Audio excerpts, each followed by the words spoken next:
அனைவருக்கும் வணக்கம். நான் தென்னிந்திய பரம்பரை ஜோதிட நல சங்க தலைவர் ருத்ரமணிகண்டன்.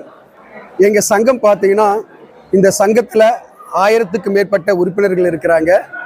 நாங்கள் பரம்பரையாக இந்த ஜோதிட தொழில் பண்ணிட்டு வர எங்களுடைய உறுப்பினர்கள் எல்லாத்தையும் ஒருங்கிணைச்சு தென்னிந்திய லெவலில் 5 மாநிலத்திலையும் சேர்ந்து இப்போ இந்த தென்னிந்திய பரம்பரை ஜோதிட நல சங்கம் என்ற சங்கத்தை உருவாக்கி நாங்கள் இது செயல்பட்டு வரோம். அதோட முதல் மாநாடு தான் இன்னைக்கு நாங்கள் வச்சிருக்கிறது.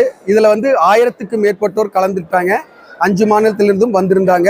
அவங்களுக்கு சிறந்த ஜோதிட சேவை புரிந்தவங்களுக்கு ஜோதிட பட்டங்கள் பாக்யராஜ் சார் ஐயா கையால் நாங்கள் கொடுத்துருக்குறோம். அதே மாதிரி இந்த மாநாட்டில் நாங்கள் முக்கியமாக ஒரு 7 தீர்மானங்கள் நாங்கள் நிறைவேற்றி இருக்கிறோம். அதாவது ஜோதிடர்களுக்கு நலவாரியம் அப்படிங்கிறது கண்டிப்பாக அமைக்கணும். ஏன்னா எல்லா துறைகளிலும் நலிவடைந்த கலைஞர்கள் அப்படின்பா இருப்பாங்க. அதே போல் ஜோதிட துறையிலும் நலவாரியம் அப்படிங்கிறது கண்டிப்பாக அரசு அமைக்கணும்னு கோரிக்கை வச்சிருக்கிறோம். அதே மாதிரி கலைக்கல்லூரிகளில் ஜோதிடத்துக்கென்று தனி பாடத்தை வைக்க சொல்லி எல்லா கவர்மெண்ட் காலேஜ்லேயும் அரசுக்கு கோரிக்கை நாங்கள் வச்சிருக்கிறோம். அதே மாதிரி நம்ம அந்த காலம் தொட்டு இந்து சம்பிரதாயங்களும் நம்ம நிறையா பாரம்பரிய முறைகளும் பண்ணிட்டு இருக்கிறோம். அதில் மறைஞ்சிருக்கிற அறிவியல் பூர்வ விளக்கங்கள் என்ன அப்படிங்கிறத ஆராய்ஞ்சு அது மக்களுக்கு தெரியப்படுத்துறதுக்கு ஒரு குழு அமைக்கணும் அப்படிங்கிற மாதிரி கேட்டிருக்கிறோம். அதே மாதிரி பார்த்தீங்கன்னா, நம்மளுடைய ஜோதிடர்கள் நிறைய மக்களும் நிறைய இடங்களில் பரிகாரங்கள் பண்ணுறாங்க. கோயில் ஸ்தலங்களில் அங்கே பரிகாரங்கள் பண்ணக்கூடிய இடங்களில் பரிகார மையங்கள் அப்படிங்கிறது ஒரு கவர்மெண்ட் கட்டி கொடுக்கணும். பொதுமக்கள் சுலபமாக பரிகாரங்கள் பண்ணக்கூடிய அளவில் பரிகார மையங்கள் அப்படிங்கிறது அமைச்சு கொடுக்கணும் அப்படிங்கிற மாதிரி கேட்டிருக்கிறோம்.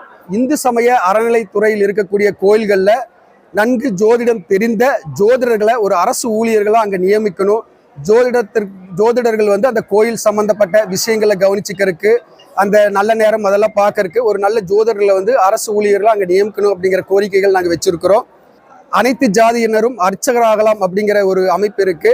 அதில் பார்க்கும்போது ஜோதிட தொழில் புதியவர்களுக்கு இடஒதுக்கீடு, அதுக்குள்ள இட ஒதுக்கீடு அப்படிங்கிறது கொடுக்கணும் அப்படிங்கிற மாதிரி கோரிக்கை வச்சிருக்கிறோம். இது மாதிரி பல்வேறு கோரிக்கைகள் நம்ம கவர்மெண்ட்டுக்கு இன்னைக்கு நாங்கள் வச்சுட்டு இருக்கிறோம். இது அரசு நிறைவேற்றும் அப்படிங்கிறது நாங்கள் நம்புகிறோம். கண்டிப்பாக இன்னைக்கு நாங்கள் தீர்மானம் நிறைவேற்றி இருக்கிறோம். நாங்கள் முக்கிய நிர்வாகிகள் அதுக்கான மினிஸ்ட்ரியோ இல்லை கவர்மெண்ட் அதிகாரிகளோ தொடர்பு கொண்டு அதுக்கான கோரிக்கைகள் வைக்கிறதுக்கு தான் நாங்கள் இன்னைக்கு முடிவு பண்ணியிருக்கிறேங்க.